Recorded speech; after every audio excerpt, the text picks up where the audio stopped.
Hello everyone, कैसे हैं आप लोग। उम्मीद है कि आप लोग बहुत अच्छे होंगे और आप लोग अपना पेट का पेपर दे दिए होंगे। तो आज यूपी ट्रिपल सी पेट का पहला पेपर था और पहले शिफ्ट का जैसा कि क्वेश्चन पेपर रिलीज हो चुका है और आप लोगों ने अपना एग्ज़ाम दे दिया होगा। तो इस वीडियो में हम बात करने वाले हैं आपके प्रीवियस जो क्वेश्चन है उसका सोल्यूशन और उसका आंसर क्या होगा और पेपर किस प्रकार से आया था, आसान है या कठिन है, इसकी चर्चाएँ हम लोग इस वाले वीडियो में करने वाले हैं। तो दोस्तों तैयार हो जाइए आप अपना प्रश्न के आंसर जानने के लिए। तो पहला प्रश्न दिया गया है कि एसिड को किस पदार्थ में बने बर्तन में संग्रहित किया जाता है। तो आपको पता है एसिड जैसा कि तेजाब होता है और उसको अगर हम लोग कांच के बर्तन में रखें तो वो ज़्यादा सही होता है। तो पहला आंसर हो जाएगा कांच हो जाएगा। ठीक है, दूसरा प्रश्न हमारे पास आ जाता है कि भारत का संविधान पहली बार 1928 में किसके द्वारा तैयार किया गया था। तो पूछ रहा है कि किसके द्वारा तैयार किया गया था भारत का संविधान 1928 में।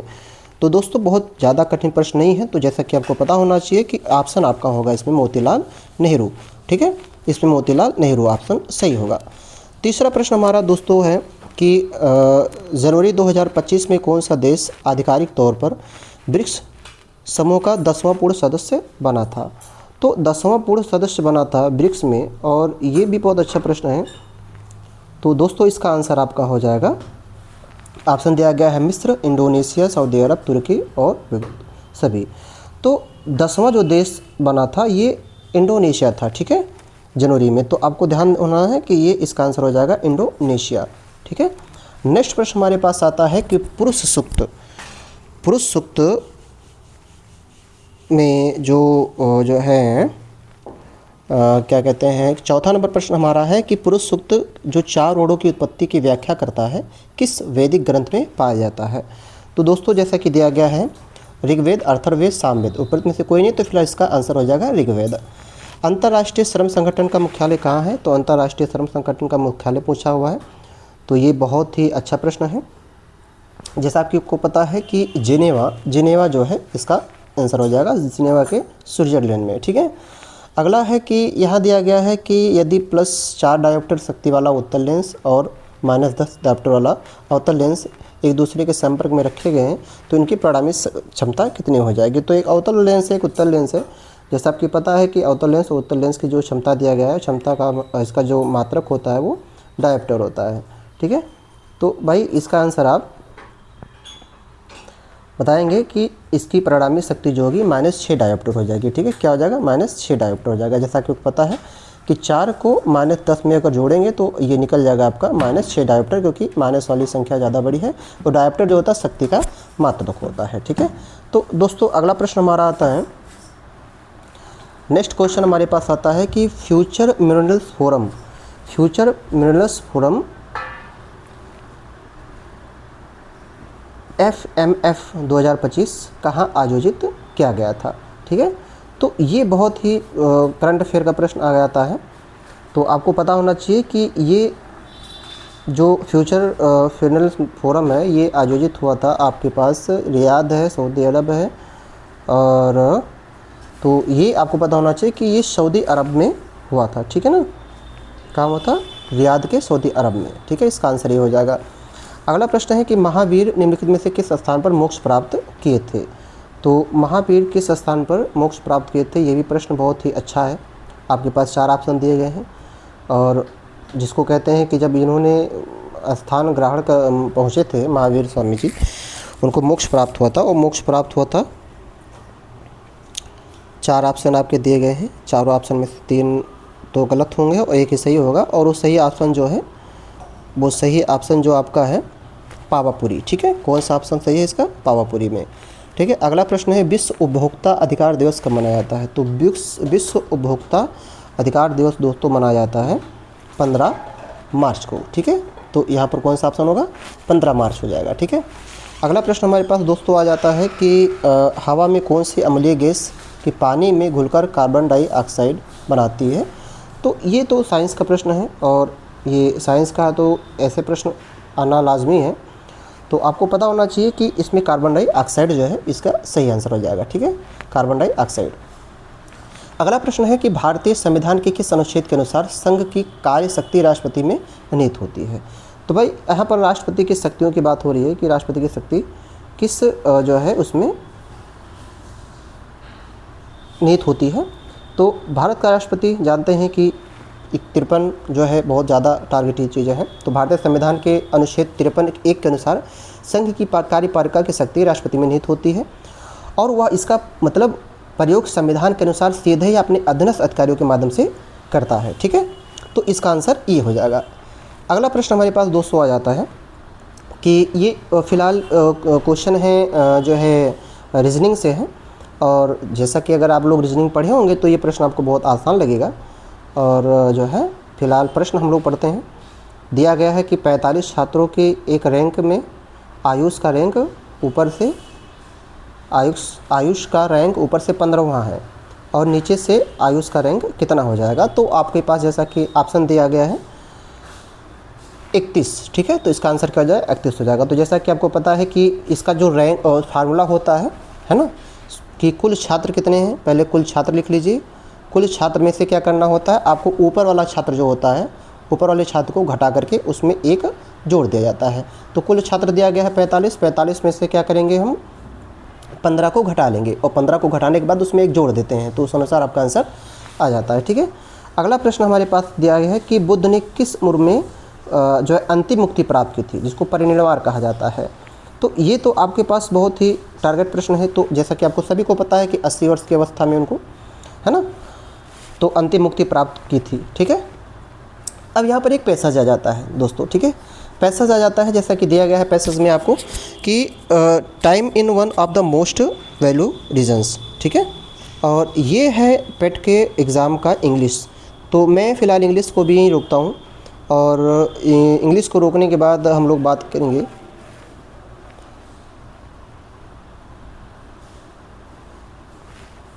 ठीक है। तो मैं इंग्लिश को यहीं पर रोकूंगा और इंग्लिश की जगह पर हम लोग नेक्स्ट प्रश्न लेकर आते हैं जो है यहाँ से कि प्रश्न नंबर 19 पर आते हैं। ठीक है, इंग्लिश को हम लोग रोक देते हैं। तो 19वां प्रश्न हमारे पास क्या दिया गया है कि देखनी किस भारतीय राज्य का परिवर्तित नृत्य है। देखनी, देखनी जैसा कि आपको पता है देखा देखा देखा गोवा का है। ठीक है, और गुड़हल के फूल पौधे का फूल है। ठीक है, गुड़हल का पौधे का फूल क्या है, तो इसमें एक दिया गया है, एक छोटा पुष्प दिया गया है, नपुंसक दिया गया है और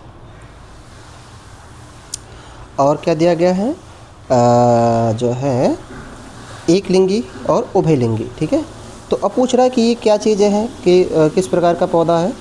तो ये जो है गुड़हल का फूल जो होता है बहुत ज़्यादा प्रयोग होने वाला फूल होता है और इसका जो है वैज्ञानिक नाम जो है होता है हिबिस्कस। ठीक है, हिबिस्कस सजावटी कामों में काम आता है ना। तो फ़िलहाल ये जो है गुड़हल का फूल जो है दोस्तों एक लिंगी होता है। ठीक है, एक लिंगी होता है।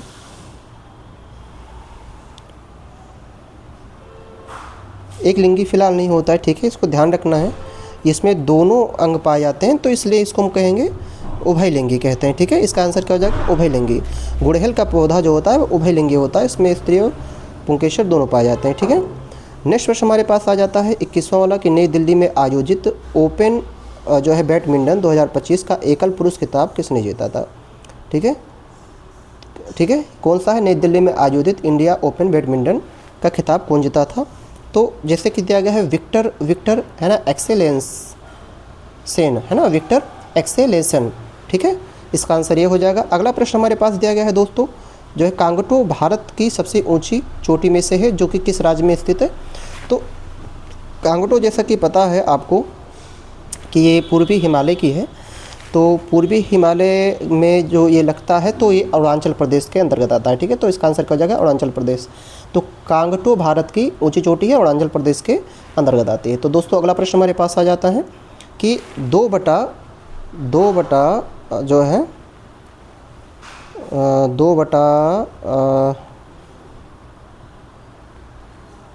इसका है कि 2/5 प्रतिशत का स्वरूप क्या है? तो अब भाई इसको तो आप सभी को पता होगा कि 2/5 जो है कितने प्रतिशत का होता है, तो ये 40% का होता है, ठीक है।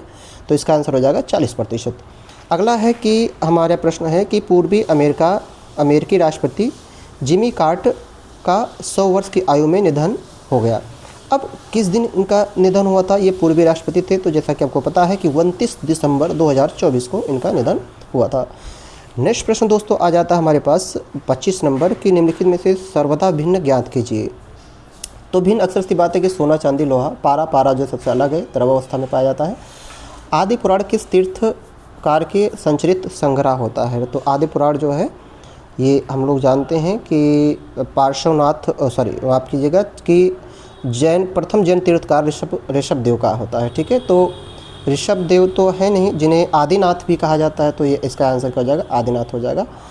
अगला प्रश्न है कि निर्वात में प्रकाश की गति और माध्य में प्रकाश की गति का जो अनुपात होता है उसको क्या कहते हैं? तो जैसा कि आप विज्ञान के विद्यार्थी होंगे तो आपको पता होना चाहिए कि इसको अपवर्तनांक कहते हैं, ठीक है। नेक्स्ट प्रश्न ऐसे हमारे पास आ जाता है। नेक्स्ट प्रश्न आ जाता है कि बंगाल ब्रिटिश में सोसाइटी इंडिया की स्थापना कब की गई थी? तो हिस्ट्री से संबंधित प्रश्न है, ये मॉडर्न हिस्ट्री का प्रश्न है। तो अगर आप ब्रिटिश शासन के बारे में पढ़े होंगे तो जैसा कि आपको पता होगा कि ये 1843 में हुआ था, ठीक है। अब 1843 में 2 ऑप्शन दिए गए हैं। एग्जैक्ट डेट की अगर बात किया जाए तो एग्जैक्ट डेट इसका तो इसको सोसाइटी की जॉर्ज थॉमसन ने किया था और चंद्रमोहन चटर्जी द्वारा भी किया गया था। तो जो है इसका 2 ऑप्शन तो फिलहाल इसका गलत हो जाता है, तो 20 अप्रैल और 21 अप्रैल बचता है। तो दोस्तों ये हैं जो है अप्रैल महीने में 20 अप्रैल को ही किया गया था। तो इसका आंसर क्या होता है? 20 अप्रैल 1843 को किया जाता है। एशियाई खेलों में नेक्स्ट प्रश्न हमारे पास आ जाता है कि एशियाई खेलों में इसकी आयोजन कितनी बार की गई है? तो हर 4 साल बाद एशियाई खेलों का आयोजन किया जाता है। ध्यान होना है कि 4 वर्ष, ठीक है। भारत के राज्यसभा का प्रदेश सभापति कौन होता है? तो उपराष्ट्रपति होता है। नेक्स्ट प्रश्न हमारे पास आ जाता है कि पुणे में आयोजित उद्यमिता विकास सम्मेलन 2025 का विषय क्या था? तो अब ये विषय पूछ लिया, ठीक है। तो इसमें क्या दिया गया है? उद्यमियों को सशक्त बनाना, पशुधन अर्थशास्त्र में बदलाव लाना था, ठीक है। तो ये जो है बहुत ही अच्छा थीम था, ठीक है। तो इसका आंसर आपका हो जाएगा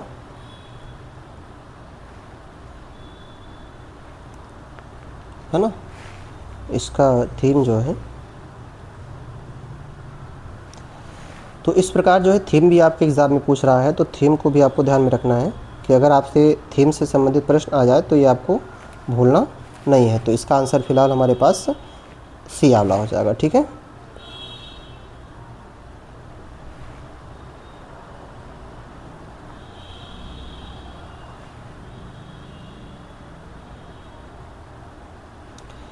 नेक्स्ट प्रश्न हमारे पास आ जाता है कि जो है हड़प्पा सभ्यता किस युग की मानी जाती है? तो ये तो आप तो बचपन से पढ़े होंगे कि हड़प्पा सभ्यता कांस्य युग का माना जाता है, ठीक है। तो भाई नेक्स्ट प्रश्न हमारे पास आ जाता है कि 15 जनवरी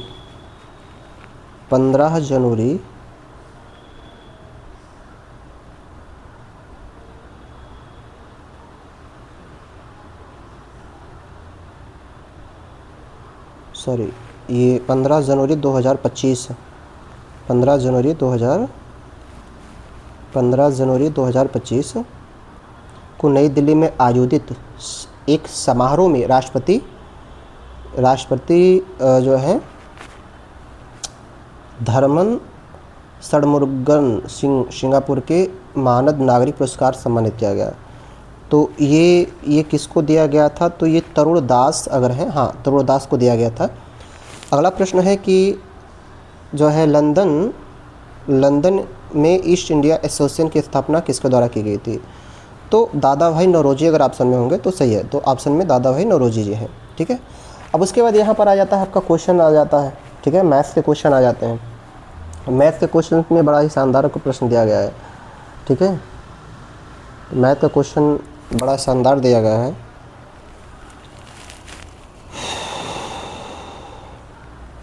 दिया गया है कि जो है, तो मैथ के क्वेश्चन को हम लोग थोड़ा सा रोकते हैं इधर, मैथ के प्रश्न को रोकते हैं, और डीआई का भी है इस पर, तो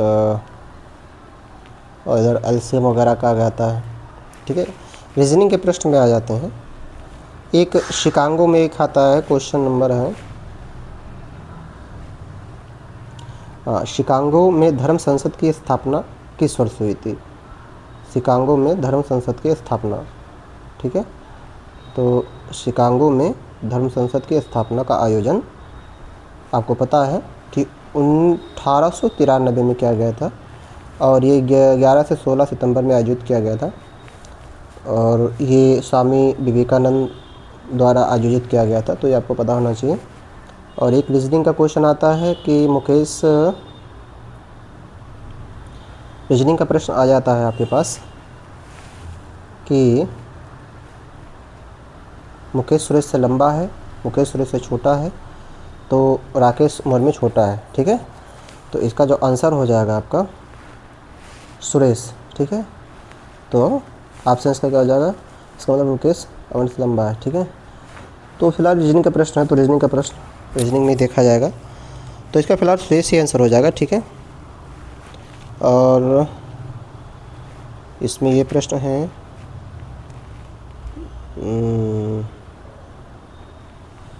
हाँ, और इसमें अगला प्रश्न हमारा आ जाता है,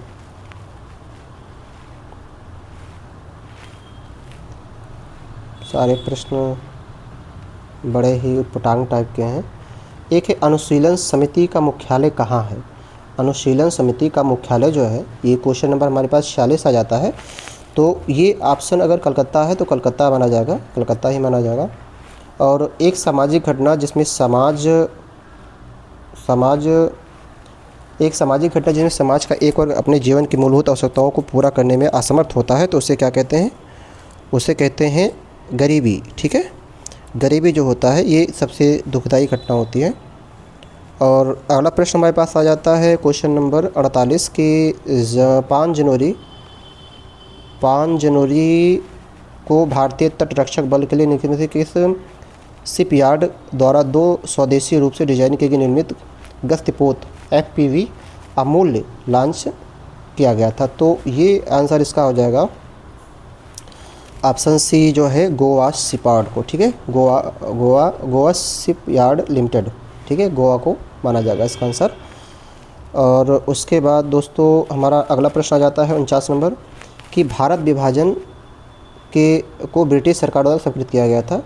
तो भारत विभाजन तो सभी लोग जानते हैं कि ये जो है लॉर्ड लुइस माउंटबेटन द्वारा किया गया था, और ये आपको पता है कि 24 मार्च को किया गया था, 24 मार्च 1947 को किया गया था। ये बहुत ही अच्छा प्रश्न है, सभी लोग को पता होगा। तो अगला प्रश्न हमारे पास आ जाता है, ये भी DI का प्रश्न है, और उसके बाद ये मैथ्स का बहुत ज़्यादा कठिन प्रश्न नहीं है, बड़ा ही है, एक प्रकार से कठिन ही समझ सकते हैं कि कठिन ही है। तो ये प्रश्न को हम लोग प्रयास करते हैं करने के लिए। ये 52 नंबर प्रश्न है। ठीक है, तो जैसा कि दिया गया है कि फरवरी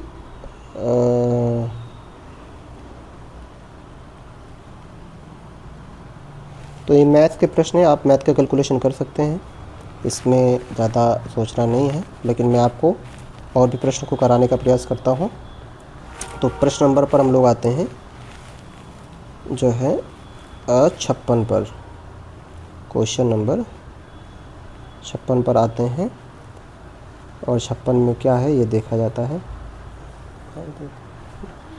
तो खाओ, अब खाई तुम। और इसमें दिया है कि विजय स्तंभ कहाँ स्थित है। ठीक है, तो विजय स्तंभ कहाँ स्थित है इसको देखना पड़ेगा। तो भाई विजय स्तंभ अगर आप हिस्ट्री में पढ़े होंगे तो हिस्ट्री से संबंधित प्रश्न है ये। ठीक है, हिस्ट्री से संबंधित प्रश्न है, और ये जो है आपके क्वेश्चन में डायरेक्ट पूछा हुआ प्रश्न है। ठीक है, विजय स्तंभ, तो विजय स्तंभ जैसा कि आपको पता होगा कि ये शायद जयपुर में मेरे ख्याल से देख लेते हैं कि ये कहाँ पर है। तो चित्तौड़गढ़, सॉरी माफ़ कीजिएगा दोस्तों, ये विजय स्तंभ चित्तौड़गढ़ में स्थित है। और अगला प्रश्न हमारे पास आ जाता है कि अर्थव्यवस्था के अधिशेष को अंतिम उपयोगकर्ताओं तक पहुंचाने तथा स्थानांतरित करने के लिए निम्नलिखित में से कौन सा मध्यम कार्य चुना जाता है। तो ये भाई, ये तो कई सारे इसमें हैं। तो अर्थव्यवस्था के अधिशेष को अंतिम उपयोगकर्ताओं तक पहुंचाने और स्थानांतरित करने के लिए निम्नलिखित में कौन सा माध्यम अपनाया जाता है। तो इसके लिए जो होना चाहिए, वित्तीय संस्थान होती हैं तो वहाँ पर भेजा जाता है। तो इसका आंसर जहाँ तक संभव होता है दोस्तों ये आता है। तो विश्व की सबसे लंबी नदी, ये तो आपको पता है कि विश्व की सबसे लंबी नदी कौन सी है। तो विश्व की सबसे लंबी नदी कहा जाता है ना। इसमें दिया गया है नाइल। तो नाइल ही, मतलब नील नदी ही विश्व की सबसे लंबी नदी मानी गई है। ठीक है, नाइल को ही नील कहा जाता है। ठीक है, नील नदी जिसकी 50 किलोमीटर लंबी है। ठीक है, 50 किलोमीटर लंबी है। फिर एक करंट अफेयर आ जाता है कि SAFE है ना, जिसको कहते हैं, इसको एफोर्डेबल फ्लेक्सिबल है ना, 59 प्रश्न। तो पूछ रहा है कि है ना, एकोडेमेशन विनिर्माण विकास के लिए श्रमिक आवास शीर्षक रिपोर्ट जारी करता है। इस रिपोर्ट को कौन जारी करता है। तो भाई सबसे आसान है कि ये नीति आयोग जारी करता है। ठीक है, इसमें ज़्यादा आपको सोचने की ज़रूरत नहीं है। नेक्स्ट प्रश्न हमारे पास आ जाता है। अब यहाँ पर आ गया है कि हिंदी का प्रश्न आ गया है दोस्तों। आपका यहाँ से 60 नंबर प्रश्न शुरू होगा और 60 नंबर प्रश्न जो है ये बहुत ही अच्छा प्रश्न है और 60 से लेकर के ये पूरा प्रश्न आपके बनने वाले हैं। ठीक है, तो दोस्तों जैसा कि लिखा गया है कि दुख की श्रेणी में प्रवृत्ति के विचार में करुणा का उल्टा क्रोध होता है। क्रोध जिसके प्रति उत्पन्न होता है उनकी हानि की चेष्टा की जाती है। करुणा जिसके प्रति उत्पन्न होती है उसकी भलाई का उद्योग किया जाता है। किसी प्रकार का प्रसन्न होकर भी लोग उसकी भलाई करते हैं। इस प्रकार पात्र भलाई का उत्तेजना दुख और आनंद दोनों की श्रेणी में रखी जाती है। आनंद की श्रेणी में ऐसा कोई दुख मनोविकार नहीं है जो पात्र को हानि की उत्तेजना करे, पर दुख की श्रेणी में ऐसा मनोविकार है कि जो पात्र की भलाई में उत्तेजना करता है। लोभ से, जिसे मैंने आनंद की श्रेणी में रखा, चाहे कभी कभी और व्यक्तियों को हानि पहुंचाया जाए, पर जिस व्यक्ति या वस्तु का लोभ होगा उसकी हानि वह कभी नहीं करेगा। लोभी महमूद ने सोमनाथ को तोड़ा और भीतर से जवाहरात निकाले, उनको खूब संभाल कर रखा। नूरजहाँ के रूप में लोभी जहांगीर ने शेर अफरान को मरवाया, पर नूरजहाँ को बड़े चैन से रखा। ऊपर कहा जा सकता है कि मनुष्य जो ही समाज में प्रवेश करता है उसके सुख और दुख का बहुत सा अंश दूसरों की क्रिया अवस्था में अवलंबित हो जाते हैं और उनके मनोविकार के प्रवाह तथा जीवन के विस्तार के लिए अधिक क्षेत्र हो जाता है। वह दूसरों के लिए दुख और दूसरों के सुखी होने लगता है। अब देखना यह है कि दूसरों के सुख दुख होने का नियम जितना व्यापक है उतना ही दूसरों के सुख से दुखी से सुखी होना। किसी दुखी मनुष्य को अपने सामने हम अपना दुखी होना तब तक के लिए बंद नहीं रखते हैं जब तक कि यह मालूम ना हो जाए कि वह कौन है, कहाँ रहता है और कैसा है। यह और बात की जानकारी पीड़ा पहुँच रही है। उसने कोई भारी अपराध या अत्याचार किया हो, हमारी दया दूर तक काम किया जाए। ऐसे अवतार हमारे ध्यान में रखने के समान अपराध अत्याचार आ जाते हैं और अपराधी या अत्याचारी का वर्तमान कलेश हमारे क्रोध को तुष्ट का साधक हो जाता है। सारांश यह है कि करुणा के प्रति प्राप्ति के लिए पात्र में दुख के अतिरिक्त और किसी विशेषता की अपेक्षा नहीं की जाती है। तो इसमें आपका प्रश्न दिया गया है दोस्तों कि किसी पर प्रसन्न होकर के, देखो क्या है कि ऐसे प्रश्नों को क्या करना हो, जैसे पैसा जाता तो पैसे को एक बार पढ़िए, अगर एक बार समझ में नहीं आता तो दूसरी बार पढ़िए और जब तक पढ़िए तो आपको समझ में ना आ जाए तो ये एक बार दो बार आपको पैसेज पढ़ लेना चाहिए। प्रश्न में दिया गया है किसी पर प्रसन्न होकर के, 60 नंबर प्रश्न है कि किसी पर प्रसन्न होकर भी लोग उसकी भलाई करते हैं। इस प्रकार पात्र की भलाई का उत्तेजना किस श्रेणी में रखा गया है, दुख और आनंद, ये दोनों की बात पे रखा गया है। तो इसका आंसर हो जाएगा, कहते हैं किसी प्राप्ति के लिए पात्र में दुख के अतिरिक्त और किसी विशेषता की अपेक्षा नहीं होती है। तो करुणा की अपेक्षा कोई नहीं करता है दोस्तों। करुणा की अपेक्षा कोई नहीं करता है, चाहे जो भी हो। ठीक है, तो इसमें आपको ध्यान रखना बहुत ज़रूरी होता है। करुणा जिसके प्रति उत्पन्न होती है उसके लिए करुणा जिसके लिए उत्पन्न होती है उसके लिए क्या किया जाता है? तो उसकी भलाई का उद्देश्य उद्योग किया जाता है, उसकी हानि की चेष्टा की जाती है, क्रोध के प्रति चंचल हो जाता है। ठीक है, तो इसका आंसर आपका ये हो जाएगा। आनंद की श्रेणी में कोई ऐसा शुद्ध मनोविकार नहीं है जो पात्र की हानि की उत्तेजना करे, पर दुख की श्रेणी में ऐसा मनोविकार है जो पात्र की भलाई की उत्तेजना करे। ठीक है, दुख की श्रेणी में प्रवृत्ति के विचार से करुणा का उल्टा क्या हो जाता है? तो करुणा का उल्टा जो होता है, जैसा कि आपको पता है कि दुख का उल्टा सुख हो जाता है और सुख का उल्टा दुख हो जाता है। ठीक है, तो यहाँ पर इसका आंसर हो जाएगा दुख हो जाएगा। दुख की श्रेणी की प्रवृत्ति का विचार करुणा उल्टा होता है, तो करुणा का मतलब दुख। ठीक है, तो इसका आंसर क्या हो जाएगा? दुख हो जाएगा। तो अगला प्रश्न है दोस्तों, वैसे ही आपका 65 से जो है 69 तक दिया गया है, एक पैसेज दिया गया है, तो इसको भी हम लोग समझने का प्रयास करते हैं कि इसका आंसर क्या होगा। दिया गया है कि मैं कभी कभी सोचता हूँ, आपको ये पैसेज थोड़ा लंबा लगेगा लेकिन ये जानिए कि हाँ ये बहुत ही खास है। मैं कभी कभी सोचता हूँ कि इतने दिनों तक अंग्रेज़ों की अनुवर्तिता करने के बाद भी भारतवर्षी इंडिपेंडेंस को अनधीनता क्यों नहीं कह सकता। उसने अपनी आज़ादी के जितने भी नामकरण किए हैं, स्वतंत्रता, स्वराज, स्वाधीनता, उन सब में स्व का बंधन अवश्य है। क्या यह संयोग की बात है या हमारी समुची परंपरा का ही अनजान है? हमारी भाषा के द्वारा प्रकट होती रहती है। मुझे प्राणी विज्ञानी की बात फिर याद आती है। सहजता, वृत्ति, अनजानी स्मृति का ही नाम है। स्वराज होने के बाद संभवतः ही हमारे नेता विचार। तो दोस्तों मैं ये पैसेज नहीं पढ़ूंगा, आप ये पैसेज पढ़ लेंगे। आप हम लोग इसके आंसर्स की बात कर देते हैं। तो जैसा कि इसमें दिया गया है कि मनुष्य की आज़ादी के जितने भी बातें रखी गई, स्वतंत्र समानता में उनकी और बंधन आवश्यकता है। तो ये स्व शब्द है, तो इसका आंसर आप बहुत आसानी से मिल सकते हैं। मरे बंदर प्रश्न दिया गया है कि मरे बच्चे की गोद में दबाए रहने वाली है ना बंदरिया मनुष्य के आदर्श से नहीं बनती है। तो यहाँ आप देख सकते हैं, यहाँ बंदरिया शब्द दिया गया, तो इसका आंसर बंदरिया हो जाएगा। ठीक है, तो ये आपको ध्यान रखना है। और दोस्तों अगला है कि लेखक जी को प्राणी विज्ञान की कौन सी बात याद आती है? तो भाई बात तो याद आएगी ही, क्योंकि सहजता, वृत्ति और स्मृति का नाम ही रखा गया है। ठीक है, और अगला प्रश्न है दोस्तों इसी में हमारा कि लेखक कभी कभी सोचता है कि अंग्रेज की अनुवर्ती याद दिलाने पर इंडिपेंडेंस क्यों रखा गया है। कालिदास ने कहा है, कालिदास ने क्या कहा था? कालिदास ने अभी पीछे अगर हम लोग पैसेज में देखें दोस्तों, तो कालिदास की कुछ बातें याद आती हैं, है ना। जैसा कि आप अगर नीचे देखेंगे तो नीचे वाले शब्दों में साफ साफ लिखा हुआ है कि कालिदास कहता है कि सब पुराने अच्छे ही नहीं होते, सब नए खराब नहीं होते हैं। ठीक है, और अगला प्रश्न हमारे पास दोस्तों आ जाता है, अगला प्रश्न हमारे पास दोस्तों आ जाता है कि आदान का विलोम शब्द क्या होता है। तो आदान का विलोम शब्द जैसा कि आपको पता होना चाहिए कि आदान का विलोम शब्द प्रदान होता है। अगला प्रश्न दोस्तों हमारे पास आ जाता है क्वेश्चन नंबर 71 कि जो विशेषण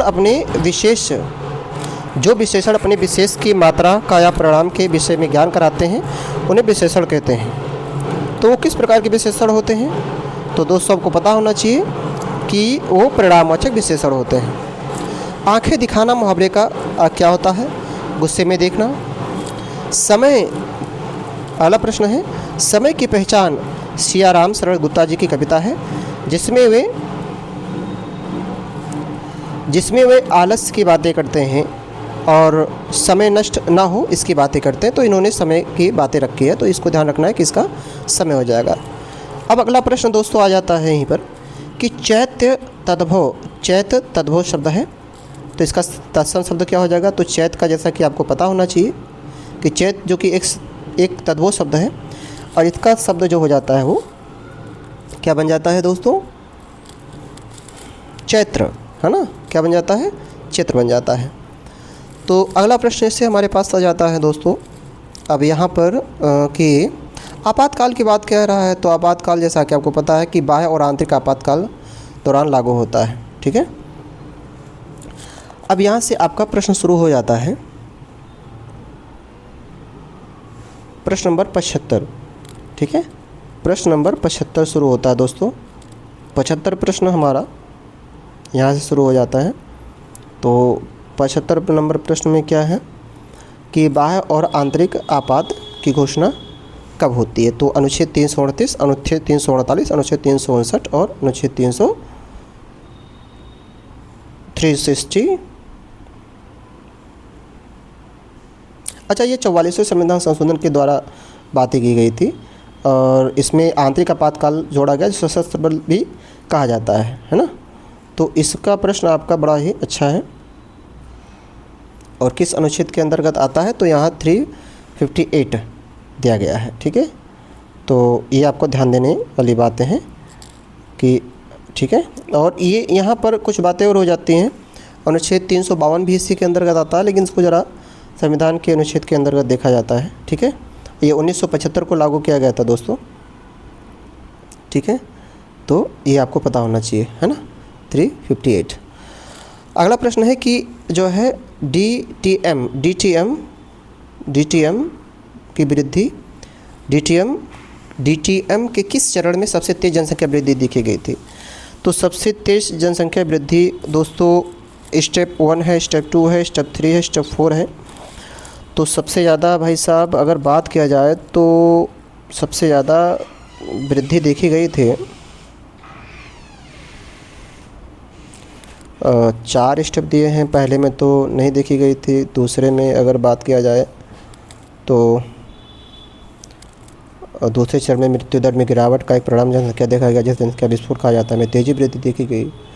तो अगर हम लोग बात करें तो स्टेप जो सेकेंड था इसमें सबसे ज़्यादा बात कहा गया, और जहाँ तक स्टेप सेकेंड की बातें नहीं है वहाँ पर थोड़ा सा परिवर्तन देखा जाता है।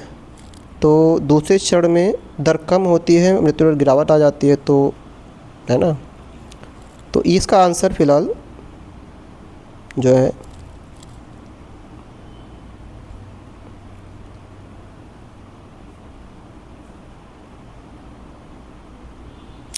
तो इसका आंसर आपका दूसरा रहेगा, ठीक है। अगला प्रश्न हमारे पास है कि यदि ये रीजनिंग का है, तो 1 जनवरी 2001 को सोमवार था, तो 31 दिसंबर 2001 को साप्ताहिक कौन। तो ये तो पहले बहुत आसान है, सोमवार ही पड़ेगा, क्योंकि जो सेम डे होता है तो सेम डे माना जाता है। अगला प्रश्न है कि किस औद्योगिक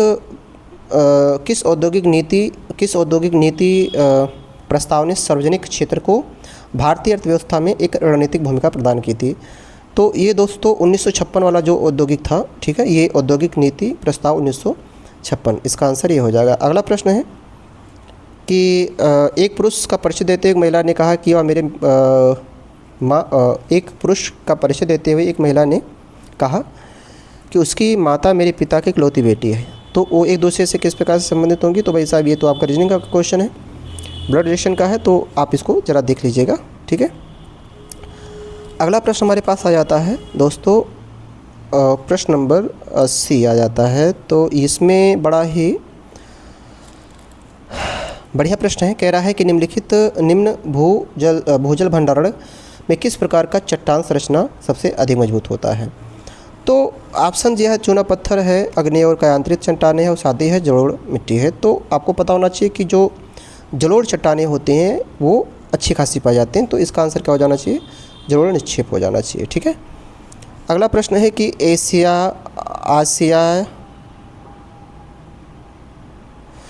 कह रहा है कि आसिया का प्रीमियर खाद्य एवं पेय व्यापार प्रदर्शन इंडस्फूड 2025 का 8वां संस्करण कहाँ आयोजित किया गया था।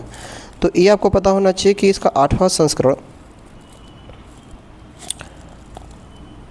नोएडा में हुआ था, ग्रेट नोएडा में हुआ था। तो India exposition mart limited greater Noida में हुआ था, ठीक है।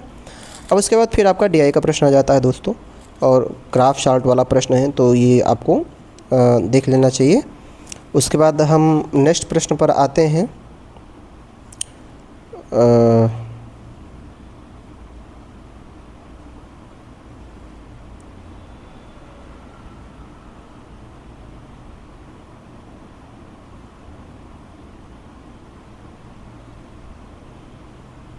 ये हो गया 82 और उसके बाद 83 हो गया, 84, 85, है ना, ये सारे आपके डीआई के प्रश्न हैं। और हाँ, अब आपका 87 प्रश्न आता है, 27वां प्रश्न आता है आपका ये जोड़ा जो है। और दिया गया है कि जैव विविधता संशोधन अधिनियम कब लागू हुआ था। तो ये सारे प्रश्न करंट अफेयर से बहुत ज़्यादा करके आया हुआ है, और अगर करंट अफेयर आपने पढ़ा होगा तो आपको ये सारे प्रश्न बड़ा ही आसान लगेंगे। तो आपको पता होना चाहिए कि हाँ, ये कब लागू हुआ था, जैव विविधता संशोधन अधिनियम 2023, ठीक है। तो ये हमारा 3 अगस्त को, ऑप्शन में 3 अगस्त नहीं है, 3 अगस्त नहीं है, 1 अप्रैल है। तो हाँ, 1 अप्रैल 2024, 1 अप्रैल 2024, क्योंकि 3 अगस्त 2023 को राष्ट्रपति ने इसको स्वीकृति दिया था और 1 अप्रैल से ये शुरू हो गया था। ऊँट अपने, कहते हैं, अपने पेट में वसा जमा करके रखता है, ठीक है। तो उसका पेट नहीं होता, कुबड़, ठीक है, जो कुबड़ होता है, कुबड़ में वो रखता है अपना जो भी चीज़ें होती हैं, पानी जिसको कहते हैं। तो कुबड़ जो होता है, एक पाद पैर को कहते हैं, पेट हो गया, पैर हो गया, ये नहीं तो हम जो होता है मतलब कुबड़ होता है, ठीक है। अगला प्रश्न है कि लीबिया की राजधानी क्या है। तो दोस्तों, लीबिया की राजधानी क्या है, एक यहाँ से प्रश्न आना ही आना था। तो त्रिपोली अगर ऑप्शन में होगा तो वही माना जाता है। तो लीबिया की राजधानी क्या है, त्रिपोली है। अगला प्रश्न हमारे पास दोस्तों आ जाता है, अगला प्रश्न आ जाता है कि काम के बदले अनाज कार्यक्रम का गठन किया गया था। तो ये आपको कैसा पता नहीं, अब जानकारी होनी चाहिए कि जो है अक्टूबर जो 1980 का टाइम था, उसमें प्रधानमंत्री इंदिरा गांधी ने जो काम के बदले अनाज कार्यक्रम गठन किया और इसका नाम बदलकर राष्ट्रीय ग्रामीण रोजगार कार्यक्रम रख दिया गया। राष्ट्रीय ग्रामीण रोजगार कार्यक्रम कर दिया गया। तो इसका ऑप्शन जो है डी वाला सही माना जाएगा, ठीक है। दोस्तों, अगला प्रश्न है कि भारत के पश्चिमी सागर कौन सा स्थित है।